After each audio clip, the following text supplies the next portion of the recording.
Aksir was a beautiful, highly accomplished, very smart young woman, extremely educated. She had a law degree, she had a psychology master's, she was a Delhi state boxing champion. She had all the markings of success, what we call in this world. I'm Aksir's younger sister. Aksir was a conscientious, thoughtful, and generous sister. She was more outgoing of the two of us, and she knew that, so she'd do things to ensure that I didn't feel left out and go into a shell. When it comes to human beings, I guess the impulse is not just to live, but the impulse is to also live with happiness. Unfortunately, her trigger was emotional rejection. That was what is called a person's Achilles heel. That is where she was, in her own words, broken. And I always remember her as being more precautious and intelligent of the two, and I benefited from that quite a bit. Because she always looked out for me. She looked out for a lot of people. I think the need for intimacy, the need for acknowledgement, the need for being seen, that wasn't met for Aksir. And she felt alone a lot of times. She never talked down to me about my shortcomings or my introversion. What could have prompted them to take this extreme step? Suicide is derived from the Latin word suicidum, meaning the act of taking one's own life. According to the World Health Organization, more than 800,000 people die by suicide every year. हकीकत ये है कि लोग पहले necessities, फिर comforts और फिर luxuries के पीछे दौड़ते हैं. जब लोगों को तमाम जिंदगी की जरूरतें पूरी होती नजर आती हैं तो उसके बाद सबसे ज्यादा जरूरत है रिकग्निशन की, पब्लिक रिकग्निशन. ये मनुष्य का सोच है, उसकी ये नेचर है. फिर उसके बाद जब उसकी इच्छाओं को वो विंडो नहीं मिलती, वो शोहरत नहीं मिलती, वो रिकग्निशन नहीं मिलती, तो वो हताश हो जाता है.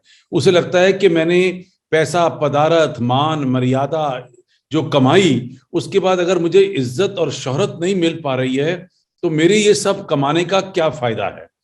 यहां he gets into the difficult time and struggling with his own head, his own mind.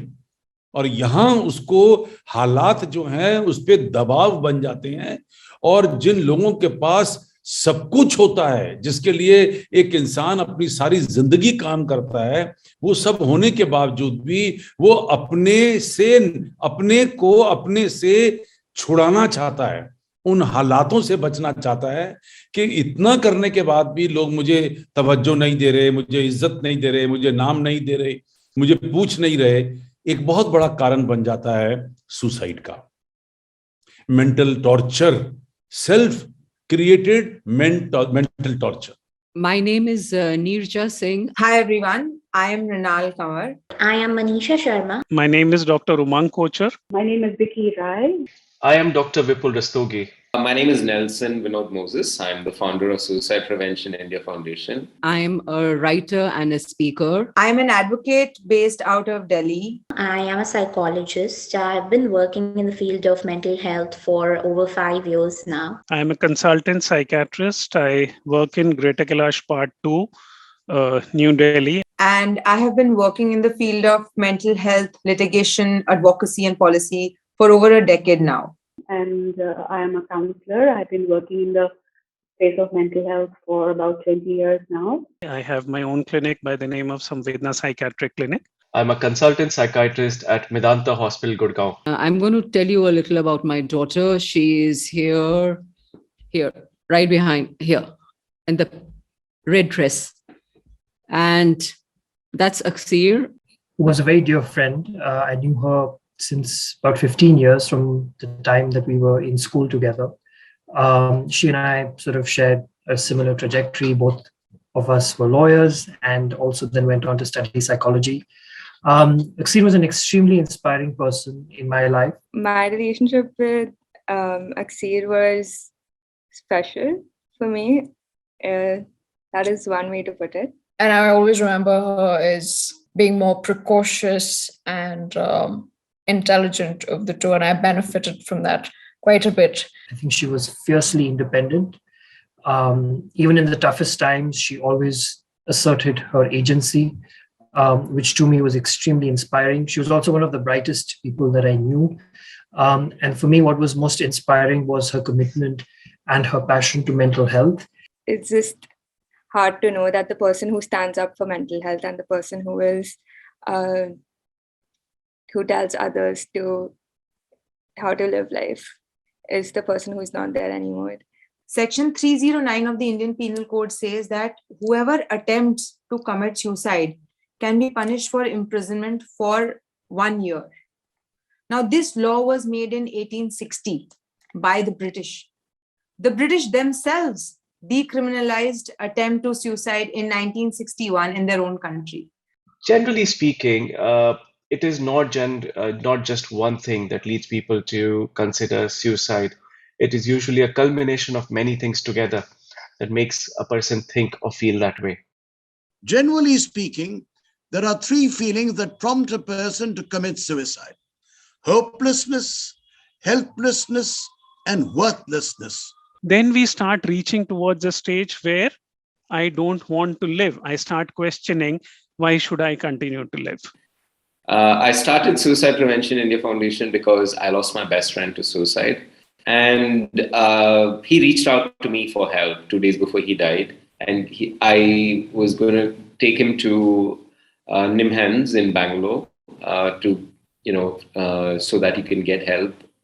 So he called me on a Wednesday, and I was supposed to take him 2 days later after that, on Saturday morning, in fact. But he died by suicide on Friday late night before I could take him on Saturday morning. It's important to know that the person who is going to be giving the support and the care also needs to make sure that they don't handle it on their own. They don't handle it alone.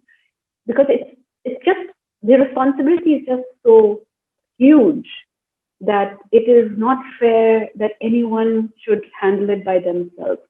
Now, what has changed after 2017 is, number one, the police has stopped making these arrests.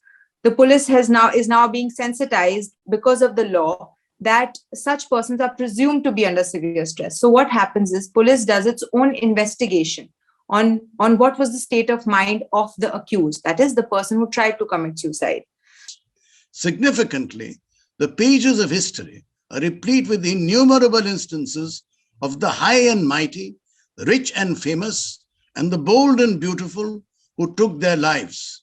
The name of Brutus, the ignominious Roman politician and assassin of Julius Caesar, who fell on his sword in 42 BC, Cleopatra, the legendary queen of Egypt, who injected herself with the venom of an Egyptian cobra in 31 BC, Robert Clive, the conqueror of India, who slit his throat with a penknife in 1774, Adolf Hitler, the German dictator, who shot and poisoned himself in 1945 in his underground bunker in Berlin, Pierre Bérégovoy.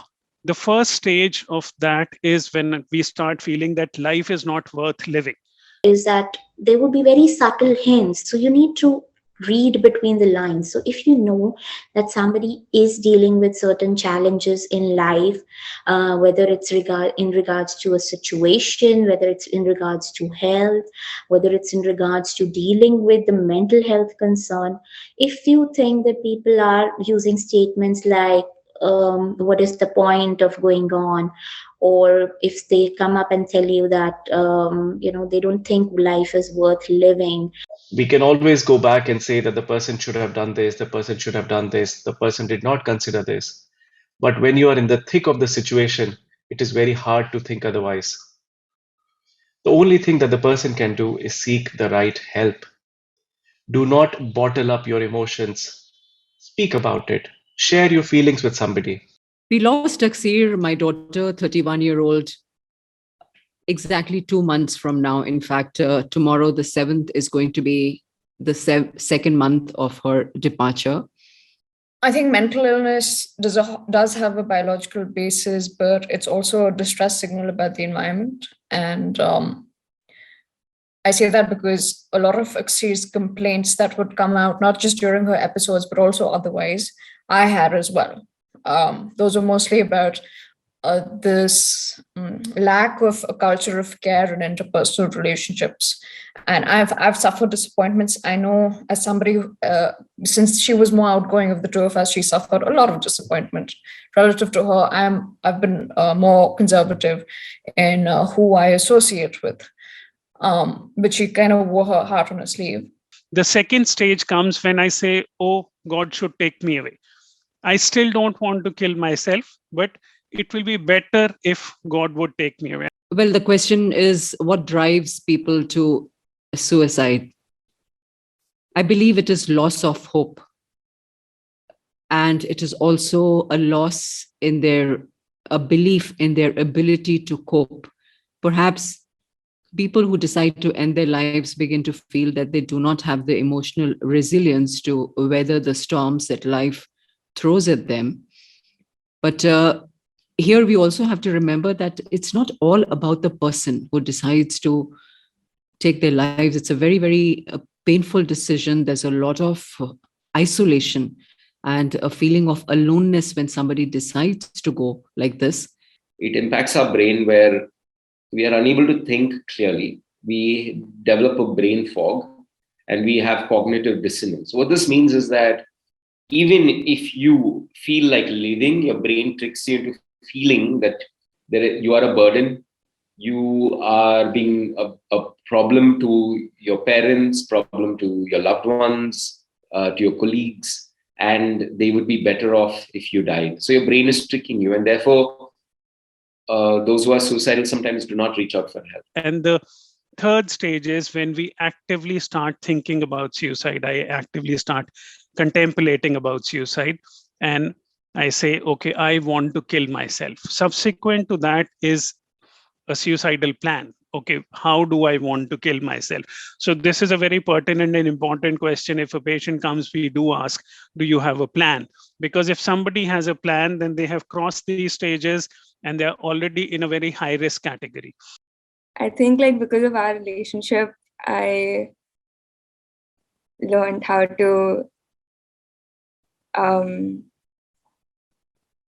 just be more conscious and aware of my own mind. Like I know that if my mind is saying something to me, it is just my mind saying something to me. It's not the truth. So I've like been able to take a back seat and realize like there are some things that your mind does to you, and you can try to control it how much ever you can. And there's probably like some point in someone's life when they can't control it. I also feel sorry that she had that affliction and that she suffered as a result of it for a long time, because we're cut from the same cloth and it seems arbitrary that she would get it and I wouldn't. But she didn't take it lying down, and she didn't feel sorry for herself, and she accomplished a lot during her short life, despite or because of her illness. The COVID-19 pandemic, the prolonged financial and personal stress caused by the pandemic has increased the risk of suicide by creating a perfect storm, especially for those who are suffering from depression and anxiety. 75% of the people try again. If they have attempted once, they will attempt suicide again. A lot of times what happens is that those of us who are noticing these signs which seem a little out of character, because like I said, suicide is such a difficult subject to have a conversation on, most of us tend to see some signs, but we avoid a conversation. You know, we don't want to talk about it. In fact, sometimes we feel that talking about it will make it happen. Don't say things like, pull up your socks, sab theek ho jayega, kuch nahi hota aisa mat socho. Because the thoughts that come with this are called negative automatic thoughts. Negative thoughts we all know, but automatic word is important, that they come by themselves. It's not brought by the person by choice. You know, suicide is an act of cowardice, or suicide is an act of courage. Now, बहुत हिम्मत चाहिए suicide करने के लिए या कायरतापूर्ण act है. This is not true. Neither of them is true. It's not that it's an act of courage or cowardice. It just means that this person has not learned how to deal with stress. And learning how to deal with stress, it's a learned behavior, and we can learn healthier coping mechanisms to deal with stress. So for instance, research shows that 50% of suicides or attempted suicides happen because of a mental health problem or a mental disorder. The remaining 50% happen due to difficult life circumstances or crises or difficult life situations. Involve somebody else apart from taking them to a therapist. So sometimes it can happen they are not willing to go to a therapist or a psychiatrist, but even then take their permission and involve somebody else. This is more for you than for them, right? So because if something happens, you can end up feeling very guilty that I was not able to save a life, and that guilt can stay for a very long period of time. Once I felt that I had outgrown her help, I failed to look out for her sufficiently, and I felt that I did not give her due an adequate measure or thank her, and I think that probably aggravated her feelings of sort of being not having self-worth, and I think that was such an easy thing to do, but I didn't do that in sufficient measure. And I feel a lot of people who've spoken about her since her passing feel the same way.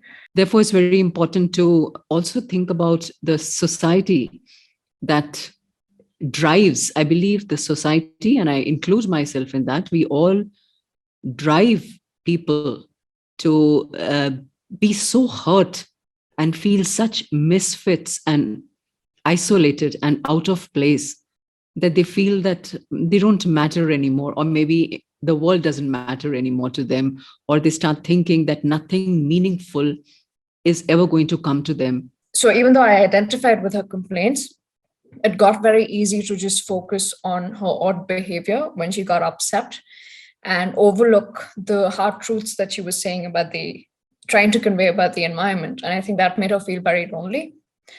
So I didn't have the courage to tell her during those episodes that she was actually raped, because I feared that would lead to an unpleasant reaction later on. With the onset of the debilitating COVID-19 global pandemic in the year 2020, there has been an alarming spike in suicide cases by celebrities and successful people in India.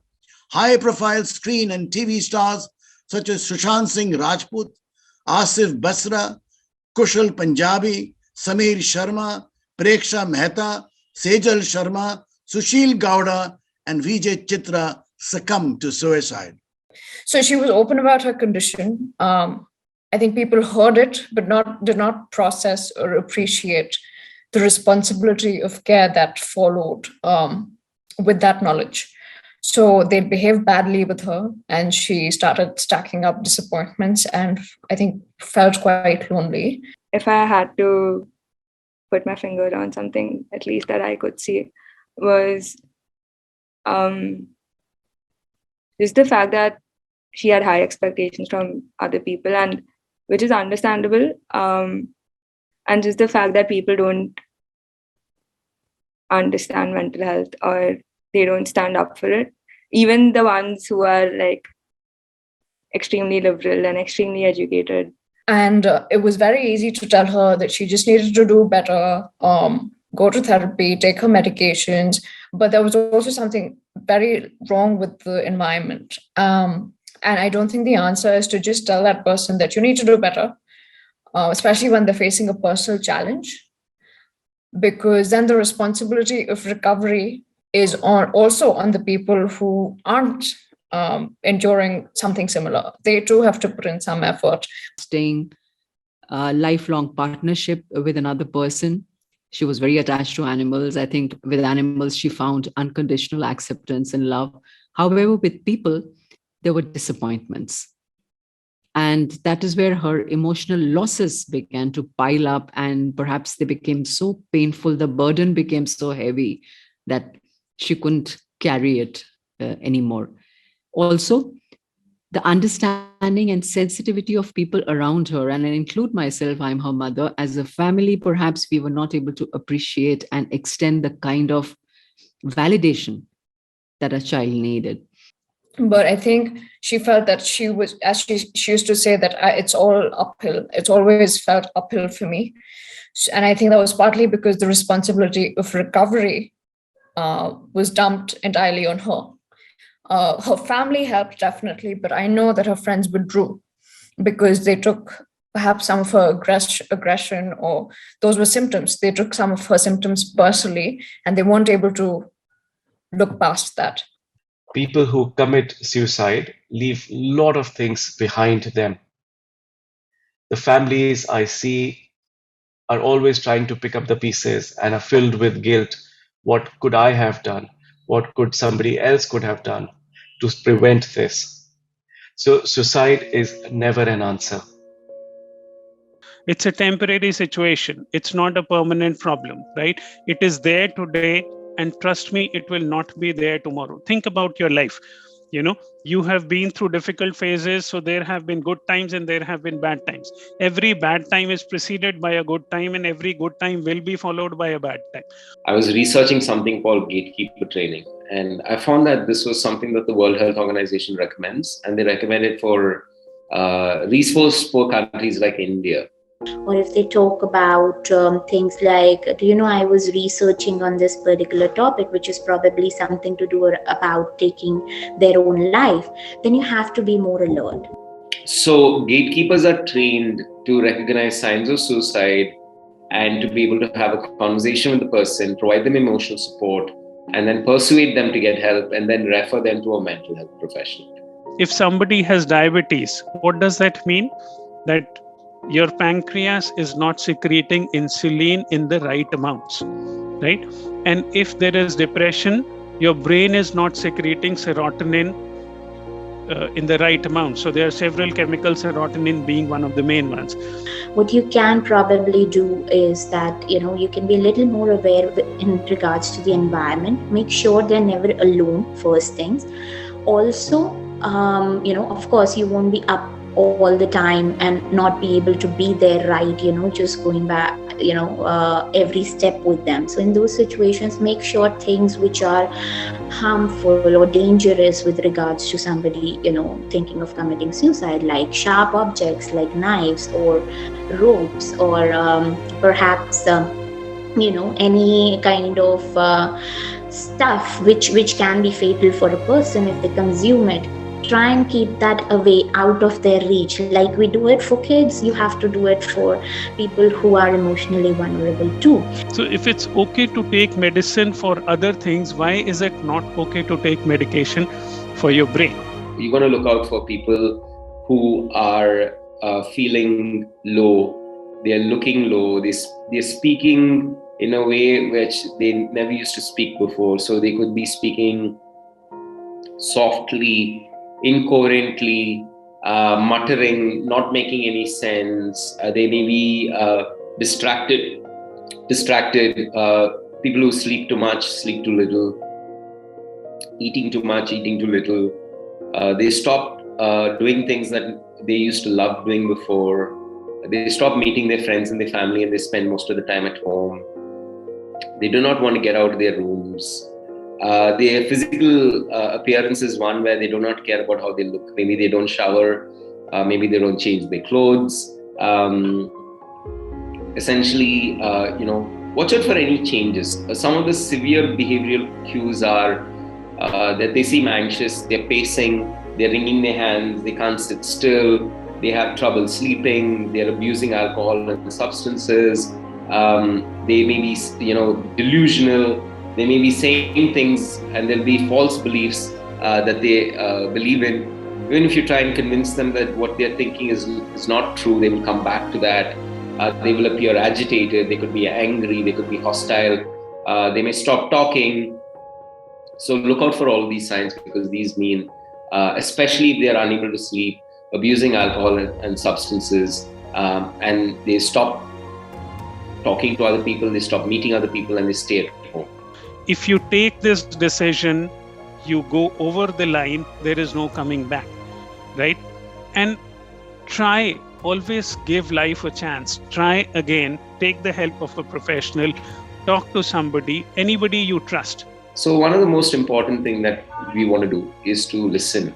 And listen with your eyes, listen with your actions, listen with your whole body, listen with when you respond back with your voice, and say yes. And you do not, most importantly, while you're listening, do not interrupt, do not check your phone, and do not offer any solution. Sometimes they will be talking about saying, I'm stuck in this marriage, I really don't know what to do. Suppose you've been in a marriage and you were stuck. You can't interrupt them and say, you know, I was also going through the same thing and this is how I did it, right? At that point in time, they're not looking for any solutions. It's not like they may not have thought about it. They may know perfectly well what they need to do, but they do not know how to do it. And they're looking for you to just be there for. What this act has done is allowed those people without fear of criminal prosecution to go and seek medical help. And that is a big step, which is a big step in the field of mental health care provision. With the timeless words of the monumental French philosopher, writer, and Nobel laureate, Albert Camus. But in the end, one needs more courage to live than to kill himself. Thank you very much. And when Dr. Frankel met her and asked her, which one of my arguments convinced you to change your mind? She said that none of your arguments were good enough to convince me to change my mind about committing suicide. What made me change my mind was that if there is one person who's willing to listen to me in the middle of the night and who's trying his best to convince me and save my life, this world perhaps is still a good enough place to be alive. Normally speaking, 5% people in the world will have some suicidal thoughts in a year. Of course, not everybody goes and does something. A small proportion of them will actually go and do something to themselves, and even a smaller fraction will actually succeed in that attempt. So every suicidal thought that a person expresses must be given importance. Give them a patient hearing and guide them towards the right help. ऐसे लोगों को फिर एक बार counselling की जरूरत होती है, उन्हें समझाने की जरूरत होती है, उन्हें बताने की जरूरत होती है कि हर आदमी स्टार नहीं हो सकता, हर आदमी को किसी बड़े पॉलिटिशियन या एक्टर की तरह शोहरत नहीं मिल सकती, हर आदमी अपनी तकदीर दिखा के लाया है, हर आदमी बादशाह नहीं बन सकता है। ये बात समझ लेनी बहुत जरूरी है। और इसीलिए अगर आप देखें तो हमारे संस्कारों में, हमारे तौर और तरीकों में हमारे इतिहास गवाह है, जो हमें शुरू से ही हमारा पूजा पाठ, मंदिर में जाना, कंसंट्रेशन एक्सरसाइज करनी, मेडिटेशन करनी, बुरे लोगों से बचना, और जितने ही आप पढ़ लें मुहावरे, लकोतिया, ये आपको हर पल सिखाएंगे कि आपको किस तरीके से जीवन जीना है। तो ये तमाम जो हमारे संस्कारिक रूप है, जिसने ये जो रूप धारण कर रखा है हमारे हिंदुस्तान ने, ये हकीकत में आपको एक ऐसी मकाम पे ले जाता है कि सब कुछ होने के बावजूद भी आपको खुश रहना है, कुछ ना होने के बाद भी आपको खुश रहना है, ताकि आप पे ये मुसीबत का पहाड़ ना टूट सके, आपके हालात आप पे हावी ना हो सके, आपकी सोच आपके कर्मों पे हावी ना हो सके। इन सारी चीज़ों को अपनाएं। और आज के ज़माने में मैं कहूँगा कि एक अच्छा काउंसलर, एक अच्छा गाइड, एक अच्छा फ्रेंड, एक अच्छा डॉक्टर इन तमाम चीज़ों से बचा सकता है। उसे इन परेशानियों का हल जो है अपने ही आप में मिल जाएगा। जब बहुत नाम कमा लिया, फिर बहुत इज्जत कमा ली, तो वो कोप अप नहीं कर पाता। कई बार इतना काम बढ़ जाता है, इतनी कमिटमेंट्स हो जाती हैं, इतने लोन्स चढ़ जाते हैं, इतने लोगों को यस कह के आदमी फंस जाता है। ऐसे में सीखना चाहिए कि कहीं कहीं आपको नो भी कहना आना चाहिए, कि हर काम आप नहीं कर सकते, आप कोई देवता नहीं है, भगवान नहीं है, परमात्मा ने आपको बाकी लोगों की तरह 2 हाथ और 2 पांव दिए हैं, उसकी अपनी लिमिट में चलिए, हमेशा सुखी रहिए। तो मुझे लगता है कि अगर जरा सा भी आप कोशिश करेंगे तो आप इन हालातों से निकलकर बाहर आ सकते हैं. It's not just this person, that person who decides to go or end his or her life. It's also the setup, society, people, the environment, the ecosystem around that person. That has to become more sensitive. That has to become kinder. That has to become more open.